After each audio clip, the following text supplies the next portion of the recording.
చల్లని గాలి, దారుణమైన వర్షం.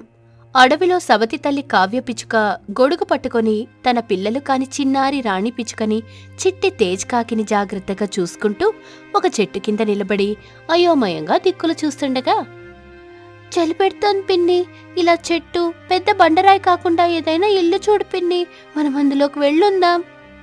అవును పిన్ని, అక్క చెప్పినట్టు ఏదైనా ఇల్లు చూడు పిన్ని, ఇంతలా గాలి వీస్తూ దారుణంగా వర్షం పడుతున్నప్పుడు ఇలా చెట్టు కింద రాళ్ల పక్కన నిలబడి ఉండటం అంత మంచిది కాదు పిన్ని, ప్రమాదం, ప్రాణాలు పోయే పరిస్థితి ఉంటుంది. పిల్లలు, ఇదంతా నాకు తెలీదా చెప్పండి? కాకపోతే మనం ఈ అడవిలో కొత్తగా వచ్చాం, ఉండటానికి ఎక్కడా ఒక ఇల్లు కనపట్టం లేదు. సహాయం అడుగుదామంటే ఒక పక్షి కూడా కనపట్టం లేదు. ఇంత వర్షంలో ఈ చల్లని గాలిలో మిమ్మల్ని తీసుకొని ఎటు వెళ్లాలో తెలియక ఇలా చెట్టు కింద నిలబడి ఉన్నాను. చెట్టు కింద ఉండటం ప్రమాదమే, కానీ ఇప్పుడు మనకు తప్పదు అని చెప్తుండగా ఒక కొమ్మ విరిగి ధనేల్మని వాటి ముందు పడింది. అది చూసి రాణి పిచ్చుక తేజ్కాకి భయపడ్డాయి. సవతి తల్లి కావ్య పిచ్చుక అది గమనించి, భయపడకండి పిల్లలు, నేనున్నాను కదా, మీకేమీ కాదు. మీ అమ్మ చనిపోతూ మిమ్మల్ని నాకు అప్పగించి వెళ్ళిపోయింది. నా ప్రాణం పోయినా మీకేం కాకుండా చూసుకుంటాను, మిమ్మల్ని కాపాడుకుంటాను. ఈ చెట్టు కింద వద్దు పిన్ని, నాకు చాలా భయంగా ఉంది. అవును పిన్ని, ఒక కొమ్మ విరిగిందంటే మరొక కొమ్మ కూడా విరిగిపడటానికి సిద్ధంగా ఉంటుంది. మనం ఇక్కడి నుంచి వెళ్ళిపోవడమే మంచిది. సరే పిల్లలు, నడుచుకుంటూ వెళ్దాం. మీరు మాత్రం గొడుగు కిందే ఉండండి, పక్కకి వెళ్ళకండి అని చెప్పి పిల్లల్ని తీసుకొని గొడుగు పట్టుకొని ఆ చెట్టు నుంచి కావ్య పిచ్చుక కొంచెం దూరం నడిచిందో లేదో అవి నిలబడిన చోట ఒక కొమ్మ విరిగిపడింది. అంతే, మూడు అయోమయంగా ఒకదానినొకటి చూసుకున్నాయి. పదండి పిల్లలు, మనమిలా చెట్ల కింద ఉండటం అంత మంచిది కాదనిపిస్తోంది. తొందరగా పదండి, ఏదో ఒక గూడు చూసుకోవాలి, లేదంటే ఏర్పాటు చేసుకోవాలి అని చెప్పి తన పిల్లల్ని తీసుకొని కావ్య పిచ్చుక కొంచెం ముందుకు నడవగానే ఆకాష్ కాకి ఇల్లు కనపడింది. దీపం వెలుగులో ఆకాష్ కాకి కిటికీ దగ్గర కూర్చుని వేడివేడి పప్పులు తింటూ ఉంటుంది. కావ్య పిచ్చుక, రాణి పిచ్చుక, తేజ్ కాకి సంతోషపడ్డాయి. పిన్ని, అక్కడేదో ఇల్లుంది, అందులో ఎవరో ఉన్నారు, పద పిన్ని, ఆ ఇంటికి వెళ్లి సహాయం చేయమని అడుగుతాం. అవును పిన్ని అని పిల్లలు అనగానే కావ్య పిచ్చుక కాదనలేకపోయింది. పిల్లల్ని తీసుకొని ఆ ఇంటికొచ్చింది. తలుపు మీద గట్టిగా కొట్టింది. కిటికీ దగ్గరున్న ఆకాష్ కాకి తలుపు కొట్టిన చప్పుడు విని, ఇంత వర్షంలో నా ఇంటికి ఎవరొచ్చుంటారు అని అనుకుంటూ ఉండగా కావ్య పిచ్చుక మళ్లీ తలుపు కొడుతుంది. అది విని ఆకాష్ కాకి వచ్చి తలుపు తీస్తుంది. ఎదురుగా కావ్య పిచ్చుక, చిన్నారి రాణి పిచ్చుక, చిన్నారి తేజ్ కాకి కనపడింది. కావ్య పిచ్చుకను చూసి నమ్మలేకపోయింది. కావ్య పిచ్చుక కూడా అక్కడ ఆకాష్ కాకిని చూసి నమ్మలేకపోయింది. కావ్య, నువ్వా? నువ్వేంటిక్కడ? ఆకాష్, ఇది నీళ్ళేనా? హో సారీ కావ్య, ముందుగా ఇంట్లోకి రండి అని చెప్పగానే కావ్య పిచ్చుక తన పిల్లలతో ఇంట్లోకి వెళ్ళింది. కావ్య, పిల్లలు, అక్కడ కట్టెల పొయ్యి వేడిగానే ఉంది, చలి కాసుకోండి అని చెప్పగానే కావ్య పిచ్చుక తన పిల్లలతో కలిసి నిప్పులతో ఉన్న పొయ్యి దగ్గరికి వచ్చింది. ఆ పొయ్యి చుట్టూ నిలబడి చలి కాచుకుంటున్నాయి. పప్పులు తీసుకొని వాటి దగ్గరికి వచ్చింది. పిల్లలు, ఈ పప్పులు తింటూ ఉండండి, వేడివేడిగా బాగున్నాయి అని చెప్పగానే పిల్లలు కావ్య పిచ్చుకని చూశాయి. ఆ చూపుల్ని అర్థం చేసుకొని, చెప్పు కావ్య, పిల్లలు ఆకలితో ఉన్నట్టున్నారు, అలాగే నేను నీతో మాట్లాడాలి. తినండి పిల్లలు, తను ఆకాష్, మేమిద్దరం కలిసే చదువుకున్నాం, ప్రేమించుకున్నాం, పెళ్లి కూడా చేసుకోవాలనుకున్నాం. ఓహో పిన్ని, నువ్వు మమ్మీతో చెప్పేదానివి కదా, ఆ బాబాయ్ ఈ కాకి బాబాయేనా అని అనగానే కావ్య పిచ్చుక నవ్వింది. ఆకాష్ కాకి కూడా నవ్వుతూ, పిల్లలు, మీరు వేడివేడిగా తింటూ ఉండండి, మేమిద్దరం కాసేపు ఆ కిటికీ దగ్గర మాట్లాడుకుంటాం. కొట్టుకోకుండా తినండి పిల్లలు, ఇంకా కావాలంటే ఈ కాకి బాబాయ్ పెడతాడు అని చెప్పి ఆకాష్ కాకి, కావ్య పిచ్చుక రెండూ కలిసి కిటికీ దగ్గరకొచ్చాయి. రెండూ మాట్లాడుకుంటున్న మాటలు పిల్లలకు వినబడుతున్నాయి. ఏం జరిగింది కావ్య? మా బావ నా మీదున్న ఇష్టంతో మా అక్కను చంపేశాడు. పిల్లల వంకతో నన్ను పెళ్లి చేసుకోవాలనుకున్నాడు. నిజం తెలిసి నేను పిల్లల్ని తీసుకొని పారిపోయి ఇలా వచ్చాను. అదృష్టం బాగుంది కాబట్టి నువ్వు కలిసావు, లేదంటే ఈ అడవిలో మా పరిస్థితి ఎలా ఉండేదో ఏమో అని చెబుతూ బాధపడింది. ఆకాష్ కాకి ఓదార్పుతో, బాధపడకు కావ్య, నా దగ్గరకు వచ్చావు కదా, నేను చూసుకుంటాను. మనం పెళ్లి చేసుకుందాం, అప్పుడు మనల్ని ఎవ్వరు ఏమనరు, వేరు చేయలేరు. ఏమంటావు ఆకాష్? మరి మీ అక్క పిల్లలు? అర్థం కాలేదు ఆకాష్. అదే కావ్య, మనం పెళ్లి చేసుకుంటే మీ అక్క పిల్లల పరిస్థితి ఏంటి? వాళ్ళెక్కడుంటారు? వాళ్ళని ఎవరు చూసుకుంటారు? నీ ఉద్దేశం అర్థమైంది ఆకాష్. నేను నిన్ను పెళ్లి చేసుకోవడం లేదు. పిన్ని అని పిలిపించుకుంటూ సవతి తల్లిగా ఉంటాను. అది కాదు కావ్య, రేపు మనకు పిల్లలు పుడితే ప్రాబ్లం అవుతుంది. నేను నిన్ను పెళ్లి చేసుకోవడం లేదు, కలిసి కాపురం చేయడం లేదు. ఇక ఎలా పుడతారు పిల్లలు? నా ఉద్దేశం నీకు సరిగ్గా అర్థం కాలేదు కావ్య. అర్థమైంది ఆకాష్. ఒక నిమిషం కూడా నీ ఇంట్లో ఉండను. నా పిల్లల్ని తీసుకొని వెళ్ళిపోతాను. ఇప్పుడు కోపం వద్దు కావ్య, ఆలోచన కావాలి. నేను చెప్పింది నచ్చకపోతే వర్షం వెలిసిన తర్వాత వెళ్ళు. ఇప్పుడు మాత్రం ఇక్కడే ఉండు. ఉండను ఆకాష్, ఏదో ఒకటి చెప్పి నన్ను ఒప్పిస్తావు. నేను నా పిల్లలను అనాథలను చేయలేను అని చెప్పి కిటికీ దగ్గర నుంచి పొయ్యి దగ్గరికి వచ్చింది. ఆ మాటలు విన్న రాణి పిచ్చుక తేజ్కాకి అమ్మ ప్రేమ పంచే పిన్ని దొరికినందుకు మేము అదృష్టవంతులమనుకొని ఆ రోజు నుంచి కావ్య చెప్పినట్టుగా వినడం మొదలు పెడతాయి. కొన్నాళ్లు అదే అడవిలో ఒక ఇల్లు కట్టుకొని సంతోషంగా జీవించసాగాయి. ఓ రాత్రివేళ దట్టమైన అడవి ప్రాంతం. ఒక చెట్టు కొమ్మ మీదున్న దెయ్యం పిచ్చుక భయంకరంగా అరుస్తూ దిక్కులు చూస్తుండగా లాంతర్ పట్టుకుని వెళ్తున్న గ్రద్ద కనపడుతోంది. వెళ్ళు వెళ్ళు, నువ్వెక్కడికి వెళ్ళినా నా నుంచి నీ పిల్లల్ని కాపాడుకోలేవు. నేను నీ పిల్లల్ని చంపకుండా వదిలిపెట్టను అని ఆ కొమ్మ మీద నుంచి ఎగిరి గ్రద్ద ఇంటివైపు వెళ్తూ ఉంటుంది. గ్రద్ద మాత్రం దిక్కులు చూస్తూ లాంతర్ పట్టుకుని గుహలోకి నడుచుకుంటూ వెళ్ళింది భయభయంగానే. ఈరోజు ఎలాగైనా పావురం స్వామిని కలిసి ఆ దెయ్యం పిచ్చుకొని అంతం చేసే మంత్రం కానీ తంత్రం కానీ యంత్రం కానీ తీసుకెళ్ళాలి, అంతం చెయ్యాలి. లేదంటే అది నా భర్తను చంపేసినట్టే నా పిల్లల్ని కూడా చంపేస్తుంది, నన్ను చంపేస్తుంది అని అనుకుంటూనే ఆ గుహ మొత్తం చూసింది. అప్పుడు గ్రద్దకు ఒక చోట ఒక రాయి మీద కళ్ళు మూసుకొని ధ్యానం చేస్తున్న పావురం కనపడింది. గ్రద్దకి చాలా సంతోషమేసింది. జాగ్రత్తగా నడుచుకుంటూ పావురం దగ్గరికెళ్ళింది. లాంతర్ను పక్కన పెట్టి దండం పెట్టింది.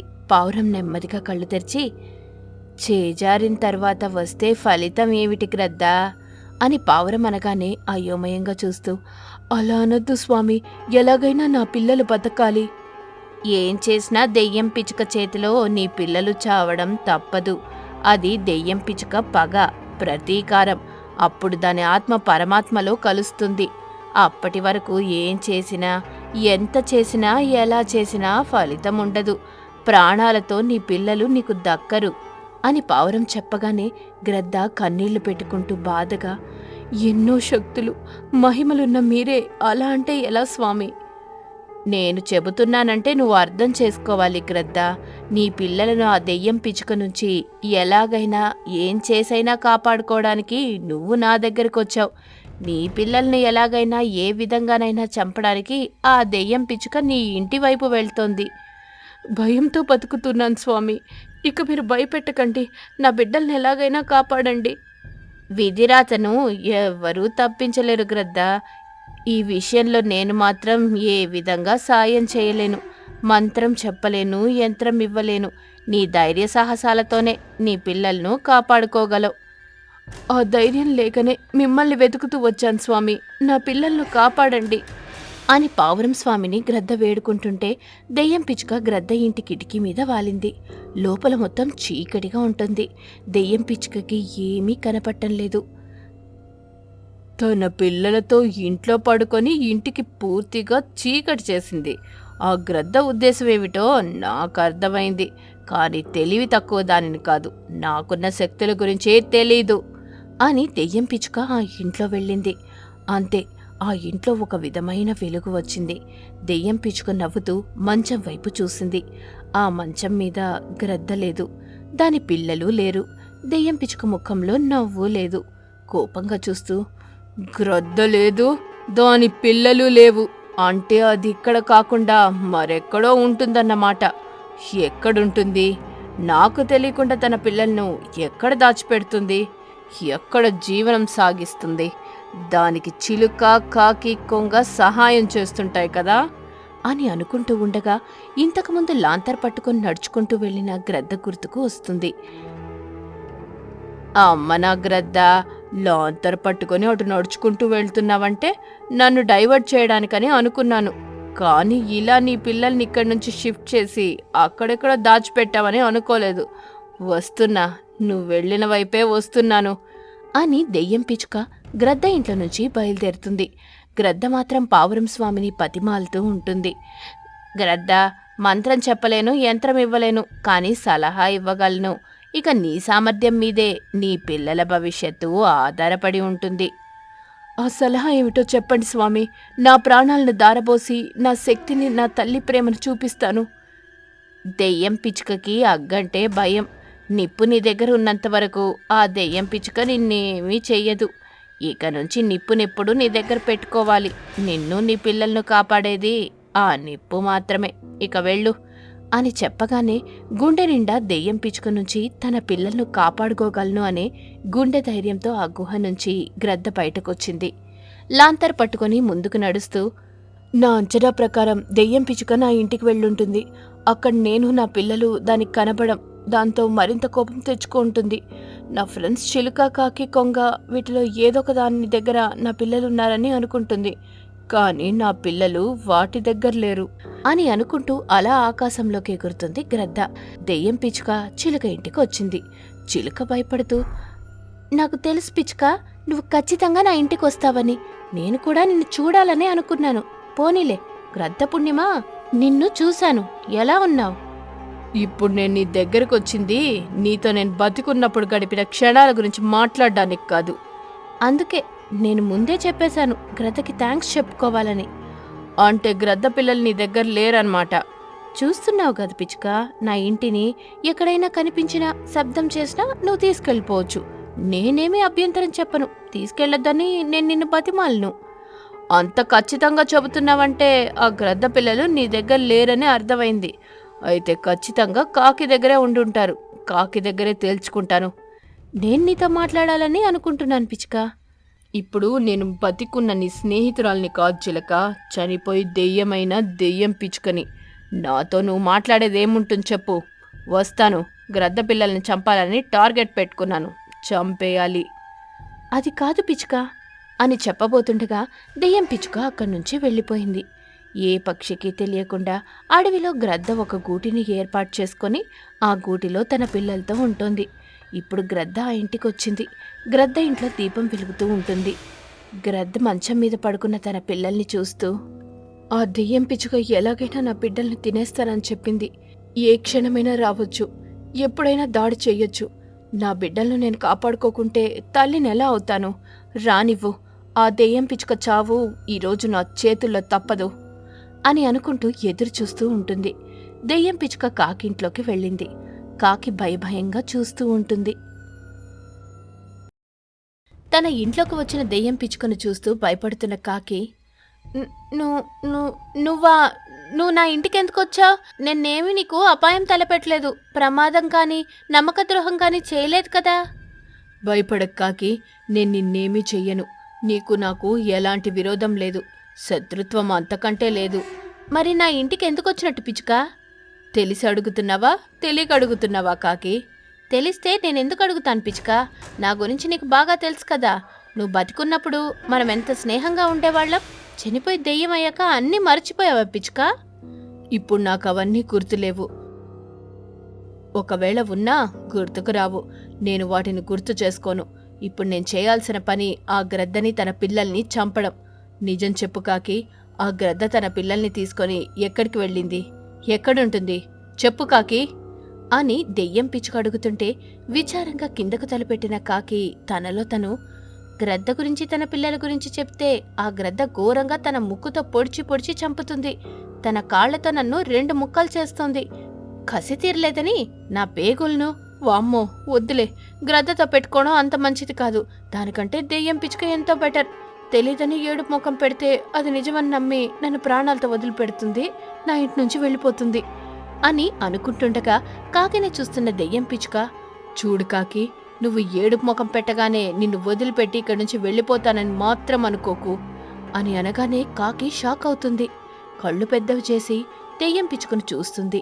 మళ్ళీ తనలో, వామ్మో, ఇది దెయ్యమయ్యాక మనసులో అనుకుంటున్న మాటలు కూడా వింటోంది.